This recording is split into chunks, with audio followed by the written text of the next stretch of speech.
So hey guys, welcome back to my channel which Diksha Singh Thakur officer 6। तो guys आज ना मैंने ये ब्लॉग शूट किया है 15 अगस्त वाले दिन ही शूट किया है।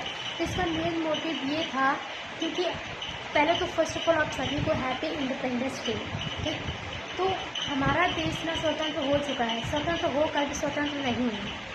हम जैसी कई लड़कियां हैं, आप हैं, कई लड़कियां हैं जो बाहर ऑफिस जाती हैं, स्कूल्स जाती हैं। कई औरतें हैं जो कि घर का शिकार होती हैं, कुछ घरेलू में शिकार होती हैं, कुछ बाहर जाके शिकार होती हैं। कोई घर से पीड़ित है, कोई बाहर से पीड़ित है। तो बहुत चीज़ें होती हैं। हम जैसी लड़कियाँ आज भी सेफ नहीं हैं। 8 बजे के बाद भी जाने से हम लोग डरती हैं कि हम लोग बाहर जा रहे हैं, कहाँ से वापस आ पाएंगे कि नहीं आ पाएंगे, जा रहे हैं कहीं कुछ ना हो जाए, कहीं कुछ ना हो जाए, से कहीं कि नहीं, ये बहुत सारी चीज़ें हो जाती हैं।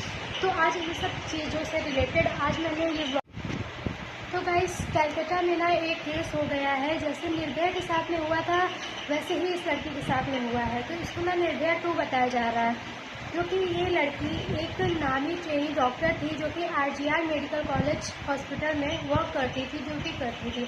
तो उसकी ना इवनिंग ड्यूटी भी रहती थी एंड नाइट ड्यूटी। इस टाइम पे प्रेजेंट टाइम में उसकी नाइट ड्यूटी चल रही थी। ठीक है, नाइट शिफ्ट में वो थी। नाइट शिफ्ट में 11 बजे के समथिंग उसके पेरेंट्स से बात होती है, जो कि हर पेरेंट्स अपने बच्चे की हालचाल लेने के लिए फ़ोन करते हैं। तो राउंड अप लेने जा रही हूँ। ठीक है, वो राउंड अप लेने के लिए जाती है। उसके बाद में करीब 2-2:30 बजे के आसपास उसका लंच टाइमिंग होता है, जिस समय वो लंच करने अपने जूनियर स्टाफ के साथ में लंच करने बैठती है। एंड लंच फिनिश करने के बाद में बोलती है मैं थोड़ी सी थक सी गई हूँ और मुझे ना थोड़ा सा मैं रेस्ट करने जा रही हूँ। रेस्ट करने के लिए वो 4th फ्लोर सेमिनार हॉल में वो जाती है रेस्ट करने के लिए। तो ये लमसम वही 2 बजे के आसपास की बात है। तो जब वो जाती है, उसी के रूम में जाते हुए संजय नाम का लड़का CCTV कैमरा में ना रिकॉर्ड हो जाता है। और उसके बाद में लमसम 4 बजे के आसपास वही लड़का, संजय नाम का लड़का, निकलते हुए भी रिकॉर्ड होता है CCTV कैमरा में। ठीक है, इसके बाद में जब 6 बजे के बाद में जो हॉस्पिटल के स्टाफ था, जो 6 बजे जब वो सेमिनार हॉल में जाता है, जब वो उस लड़की को देखता है तो उसकी आंखें एकदम तो फटी की फटी रह जाती है, क्योंकि वो लड़की एकदम पूरी नग्न अवस्था में थी और उसकी इतनी बुरी क्रिटिकल हालत थी कि उसके प्राइवेट पार्ट में ना ब्लड निकल रहा था, आइज से ब्लड निकल रहा था, मुंह से ब्लड निकल रहा था, उसके नेक की यहाँ की हड्डी पूरी टूटी हुई थी, डैमेज थी, यहाँ से ब्लड निकल रहा था। देन उसके एक लेफ्ट हैंड में, लेफ्ट लेग में, वहाँ से भी ब्लड निकल रहा था, पेट से ब्लड निकल रहा था, मतलब उसके नाखूनों में, ठीक है, नाखूनों में काफ़ी चोट लगी थी, वहाँ से ब्लड निकल था। उसका शरीर का ऐसा कोई भी पार्ट नहीं था जहाँ पे उसके चोट ना लगी हो, ब्लड ना निकल रहा हो, पूरी तरीके से इंजर्ड थी। उसके बाद में उसको जब पोस्टमार्टम के लिए भेजा गया बॉडी को, पोस्टमार्टम में निकल के आया कि उसके साथ में बहुत ही बुरी तरीके से, बहुत ही बुरी तरीके से उसके साथ में रेप किया गया है। इनफैक्ट मतलब मैं क्या बोलूँ, मतलब जब वो जिंदा थी तब तो किया ही किया, देन उसके बाद में उसकी डेड बॉडी के साथ में भी किया गया। उसकी बहुत ही बुरी तरीके से हालत कर दी गई है। तो इस लड़की के पेरेंट्स को इन्फॉर्म किया गया कि उसकी सुसाइड उसने कर ली है, या फिर उसकी मतलब तबीयत खराब, मतलब बहुत ही अलग अलग तरीके के झूठी चीज़ें उनके पेरेंट्स को बताई गई।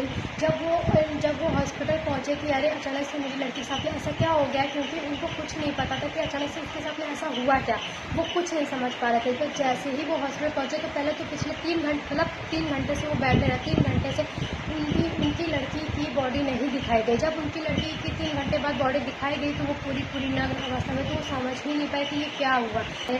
कि उस केस को पूरा हाइड किया जा रहा है, छुपाया जा रहा है कि ये चीज़ आगे ना बढ़े। तो गाइस मैं सिर्फ इतना कहना चाहूँगी कि मतलब इतनी बुरी तरीके से इस लड़की के साथ में हैवानियत दिखाई गई है, जैसे मतलब मेरे पास में कोई वर्ड नहीं है बोलने के लिए कि मैं क्या बोलूँ। मतलब कोई इतनी हैवानियत कैसे दिखा सकता है, इतनी दरिंदगी कैसे दिखा सकता है। 15 अगस्त के कुछ दिन पहले की ये वाक़या है, कुछ दिन पहले की घटना है, 9 तारीख का वाक़या है। और हमारा 15 अगस्त आने वाला है, स्वतंत्र दिवस, जिसको हम बोलते हैं स्वतंत्र दिवस। ठीक है, और हमारा देश स्वतंत्र होकर भी स्वतंत्र नहीं है। निर्भया के साथ में हुआ था, सेम इस लड़की के साथ में भी हुआ है। ऐसे लोगों को ना जो इतनी दरिंदगी और हैवानियत दिखाते ना है, जैसा कि ऐसे लोगों को ना बीच चौराहे पे खड़ा करके पब्लिक को सौंप देना चाहिए, लड़कियों को सौंप देना चाहिए, ताकि एक कुछ जिंदा उनको जलाएगी ना के लिए वो 100 बार सोच लें कि हम ये ना करें, लेकिन नहीं, कानून हमारा करता है कि इस चीज़ को हाइड करने की कोशिश करता है कि नहीं, उसको न्याय ना मिले, इसीलिए बोलते हैं कानून अंधा। बहुत ही दुखद की बात है, बहुत ही दुखद की बात है कि ये घटना जो हुई है, आज भी हमारा देश इतनी आगे तरक्की कर चुका है, इतना आगे बढ़ चुका है, उसके बावजूद भी आगे नहीं बढ़ा है।